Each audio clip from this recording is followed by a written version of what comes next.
దేవుని కృపలో మన కుటుంబము ఈ రోజున న్యాయముగా నువ్వు కనబడితే ఆ న్యాయము ఎప్పుడూ కూడా నిన్ను నీ కుటుంబాన్ని రక్షించేటువంటిదిగా ఉంటుంది. దేవుని స్తోత్రాలు చేద్దామా.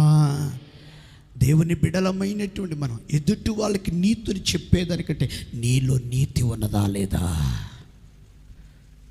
అందుకే పౌలు గారు ఒక మాట అంటాడు, నేను నిలబడి ఉన్నాను నువ్వు అనుకునవద్దు, నువ్వు తలంచవద్దు, నువ్వు పడిపోకుండా జాగ్రత్తగా చూసుకో, జాగ్రత్తగా చూసుకో. నేను నీతిమంతుడని చెప్పుకోవడం కాదు, నీలో నీతి ఉన్నదా లేదా దేవుడు చూస్తున్నాడు. దేవుడు చూస్తున్నాడు. మనం న్యాయవంతులుగా కనబడాలి. మన పిల్లలకు మాట ద్వారా తేడా రాకూడదు.